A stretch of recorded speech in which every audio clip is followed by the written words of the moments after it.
வணக்கம் மக்களே, இன்றைக்கி நம்ம ஹெல்த்தியான ரெசிபி பார்க்க போகிறோம். கருப்பு கவுனி அரிசி அடை. 1 டம்ளர் கருப்பு கவுனி அரிசி, 1 டம்ளர் துவரம்பருப்பு, இந்த 2 பொருளை வச்சு தாங்க இப்போ அடை செய்ய போகிறோம். வாங்க பார்க்கலாம். துவரம்பருப்பையும் கருப்பு கவுனி அரிசியும் இப்போ 8 மணி நேரம் ஊற வைக்க போகிறோம். நல்லா வாஷ் பண்ணிவிட்டு 8 மணி நேரம் ஊற வைக்க போகிறோம். நல்லா பாருங்கள், கருப்பு உளுந்தும் துவரம்பருப்பு ஊறியாச்சு. இப்போ நம்ம மிக்சியில் போட்டு அரைச்சிக்கலாம். இது கூட ஒரு 5-6 பல் பூண்டு, 3 வரமிளகா போட்டு நம்ம அரைக்க போகிறோம். இப்போ அரைச்சி இது எடுத்துகிட்டு வந்துடலாம். அடைய குருணையாக அரைக்கணும். கூட கொஞ்சம் உப்பு சேர்த்து நம்ம கலக்கிக்கலாம்.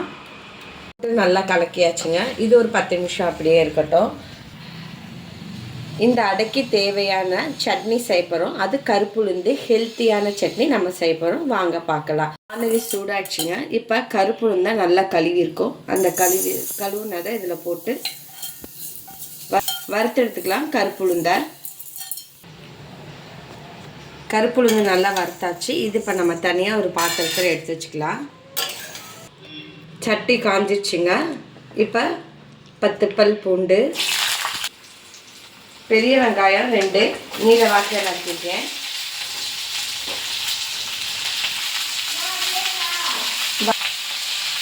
வரமிளகா உங்கள் காரத்துக்கு ஏற்ற மாதிரி இப்போ நான் ஒரு 6-7 மிளகா போட்டிருக்கேன்.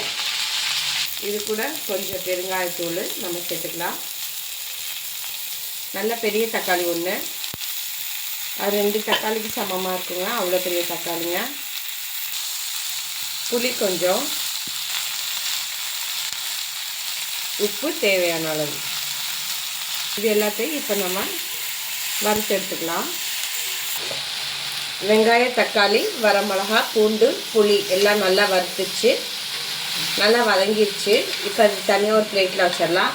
ஆல்ரெடி கருப்பு உளுந்து இருக்குது, அது கூடவே இந்த சைடு நம்ம வைக்க போகிறோம். ஆறுனதுக்கப்புறம் 2ஐயும் சேர்த்து ஒன்றா அரைச்சி தாளிச்சிட்டோம்னா கருப்பு உளுந்து சட்னி ரெடி ஆயிடும். இப்போ கருப்பு உளுந்து சட்னியை அரைச்சி எடுத்துகிட்டு வந்துட்டோம். இப்போ தாளிக்கிறதுக்கு கொஞ்சம் எண்ணெய் ஊற்றிருக்கோம். இதோட கடுகு போட்டு தாளிச்சிட்டோம்னா சட்னி ரெடி ஆயிருங்க. 1 ஸ்பூன் கடுகு,